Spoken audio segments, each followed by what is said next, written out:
I don't have a good excuse, Your Honor. I don't have a good one.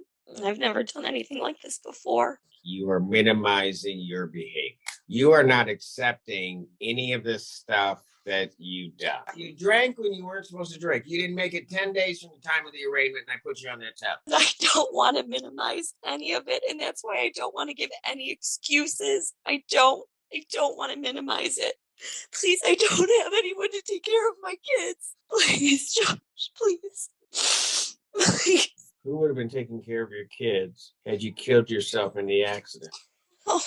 She's just gone back into the breakout room with her attorney, and I'm honestly wondering what kind of explanation they're going to try this time. Right now, the story she's offered doesn't line up at all. Her probation terms couldn't be clearer. No drinking, no drugs. Yet here she is, barely 10 days later, back in court for drinking. There's really no way to spin that. Judge Simpson already looks like his patience is gone. When a judge gives off that kind of body language, it usually means they're just waiting for you to dig yourself even deeper. I can't imagine what her lawyer thinks will work here, but if it's anything like the last excuse, this could get embarrassing fast. And let's be honest, no court is going to believe in oops, it just happened defense when the blood alcohol numbers are sitting right there. Probation isn't a suggestion or a loose guideline. It's an agreement you sign, promising to follow specific conditions. Break that agreement so quickly and you give the court zero reason to trust you again. So now the real question is, can her attorney actually come up with something that convinces the judge to show mercy? Or is this about to completely crash and burn? Because if I had to guess, I already know where my bet would go. Ms. Kresnak, if you could please state your name again for the court. Michelle Kresnak. And Your Honor, thank you for the opportunity to meet with Ms. Kresnak. We could address the bond violation first, if that's okay with the court. Yes. Yes. Your Honor, I did go over that with Ms. Kresnak, and she was aware of it, Your Honor. She had already been in communication with Community Correction. She's taking it extremely seriously, Judge. I explained her options, and she wishes to admit to the violations, and then I could say some words on her behalf in regards to what the court may do. All right. She admits to the violations. Go ahead. What do you want to say about this? Because that's a rather high level. It is, Judge. Fully recognize that. And as you can tell, Ms. Kresnik's taken this extremely seriously. She understands the court's concern here and the serious nature of it. What I would suggesting for the court to consider, as noted in the bond violation report, she's on a sober link. I'm asking the court to consider having her fitted with a scram tether. I want to know what happened. She admits to the violation. I want to know why this happened. Sure. Ms. Kresnik, you want to go ahead and address that with the judge? Which portion? I want to know what happened. Why did I have a positive test?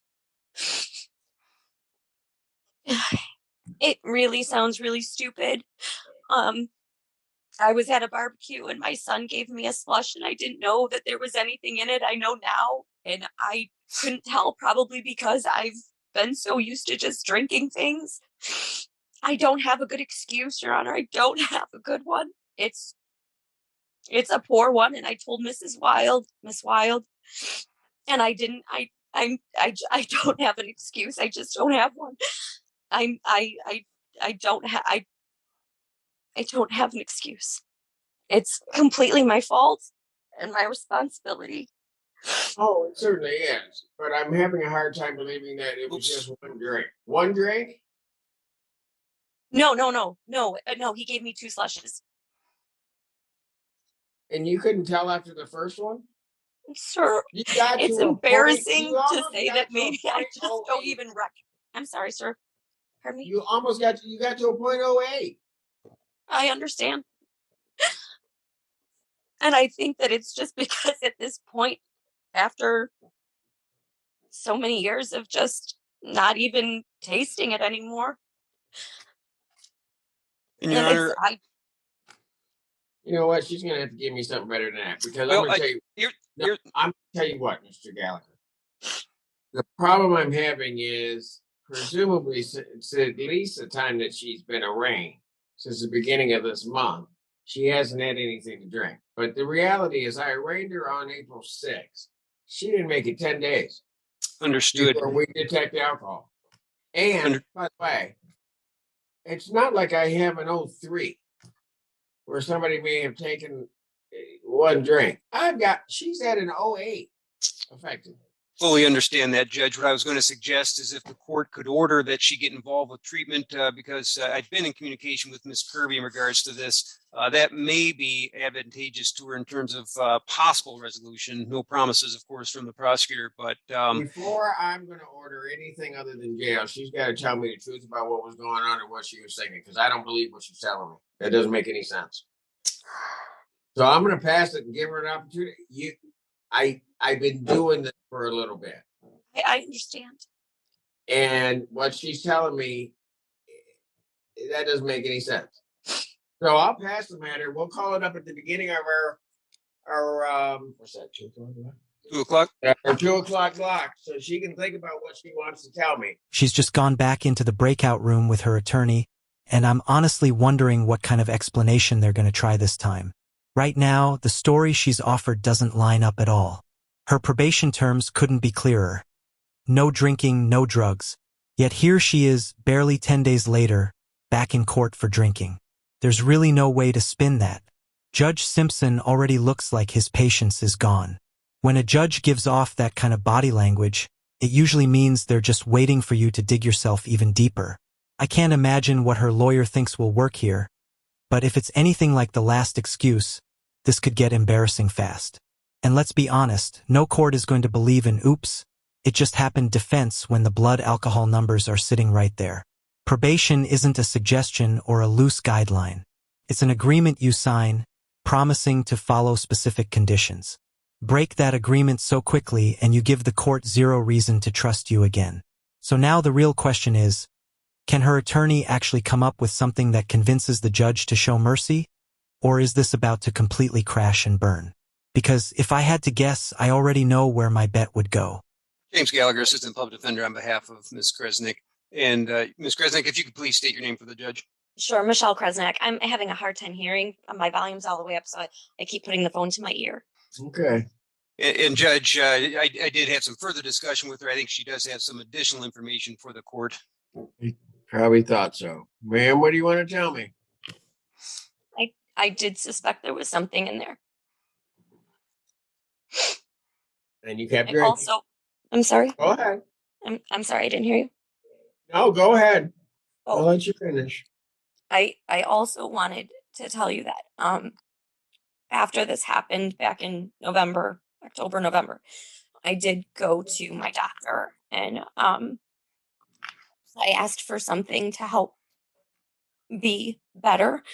Obviously, I know that there's consequences to what I did, but I want to be better, not only just to not be in trouble, but I wanted to be better for myself and for my kids. So I did get a prescription for naltrexone to curb any cravings or anything like that. So I have been taking that since November, and I have been attending AA meetings with my girlfriend down the street. So I have been proactively trying to be better with all of those things.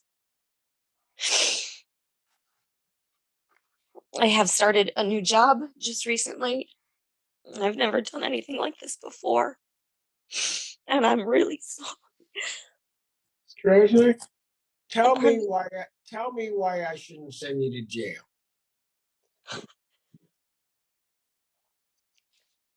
Because I am so very sorry and I don't want to have anything to drink. I don't want to have anything.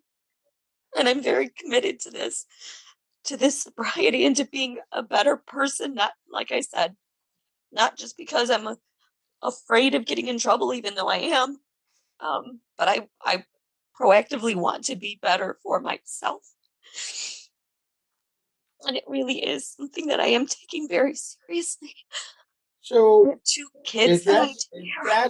If that's true, why did the 16th even happen? I'm sorry, I can't hear you. If it's true, you're taking all of this seriously. Why on the 16th did this incident happen? I wish I had a good excuse for it. I just don't.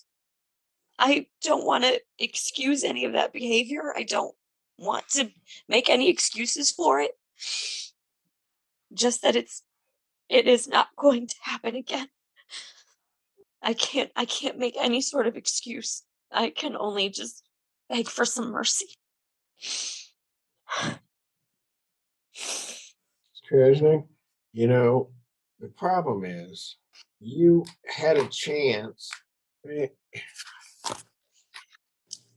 Just so that we understand what happened here. You correct me if any of it's wrong. Sure.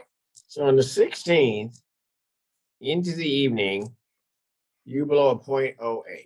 You're then supposed to retest every 15 minutes, and you didn't retest. Then even after that, at that point, quite frankly, Ms. Krasnick, this is the part that bothers me. You're caught.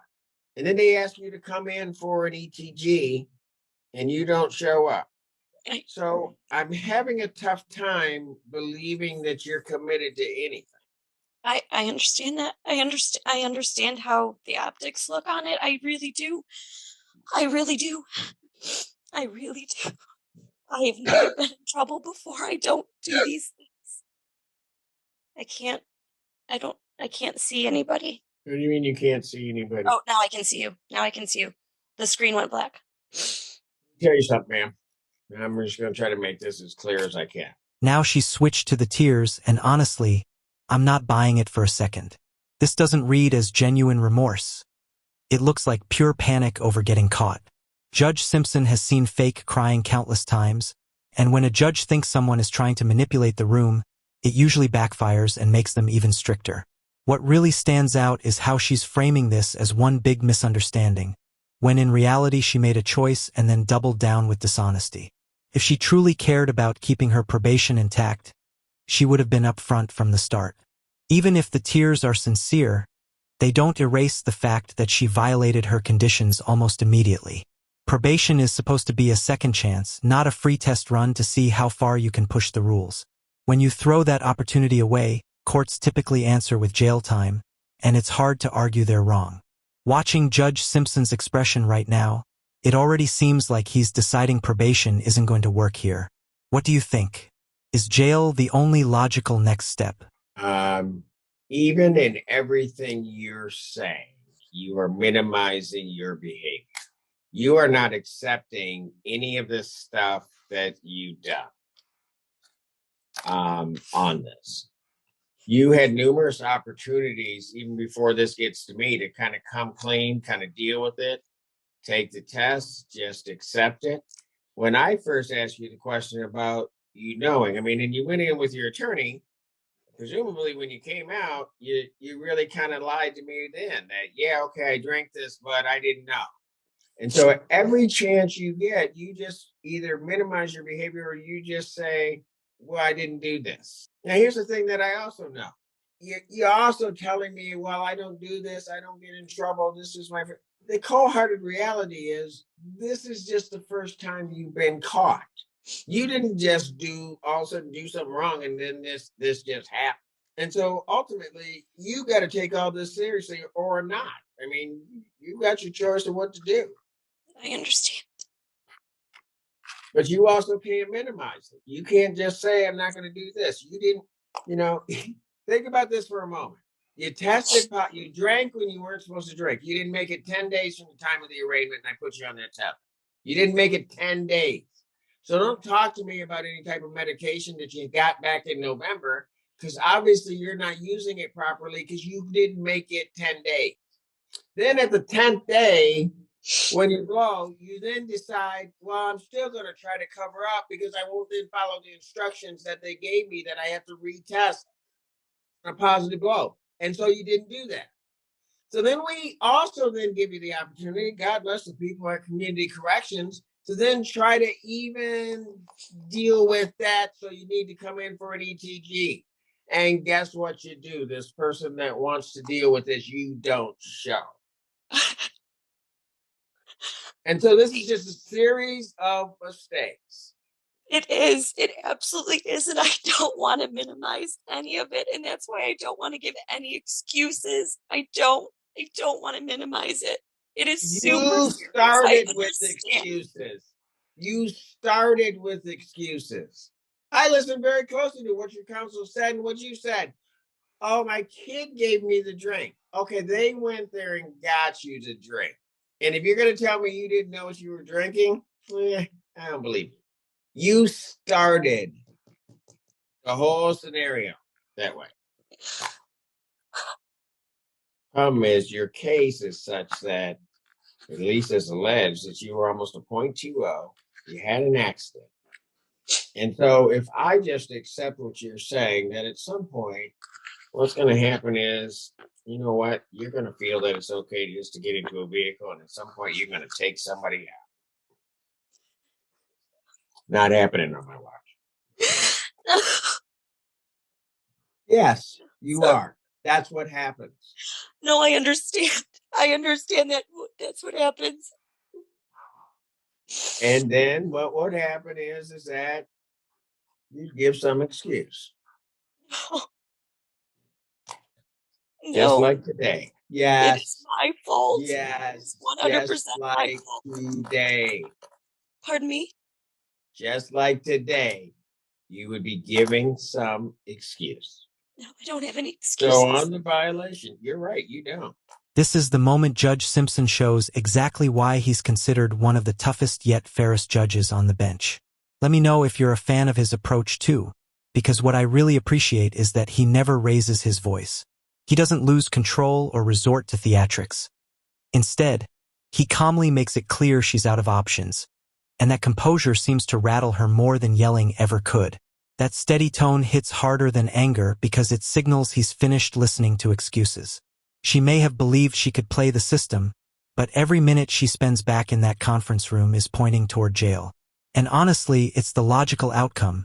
If she's already failed probation after just 10 days, why would the next year be any different? Giving more slack would only set her up to fail again. With probation, once you violate the terms, you lose sympathy. You face the consequences because the court already gave you a chance. That's exactly what's happening here. You can see her realizing jail is almost inevitable.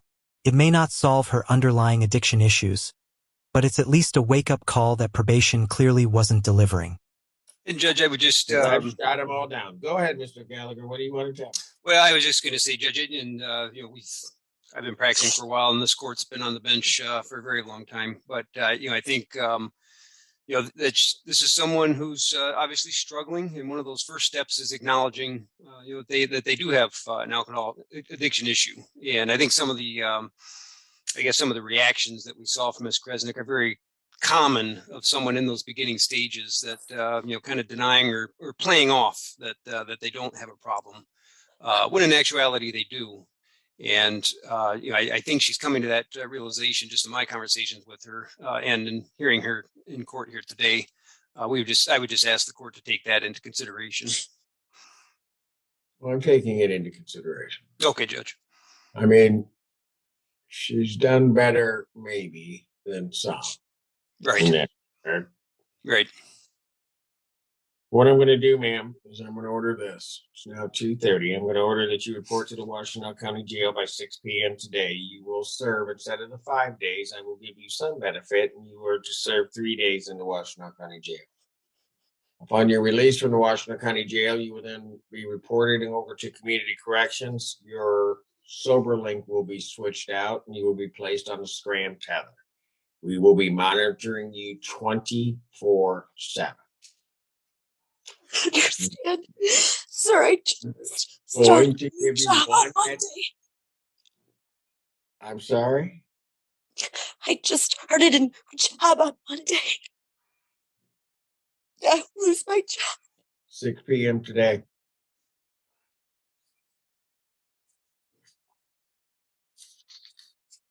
Understood, Judge. This matter will adjourn over. Please, I don't have anyone to take care of my kids. Please, Josh, please. Please.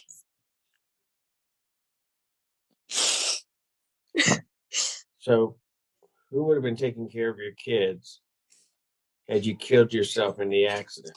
Oh, God.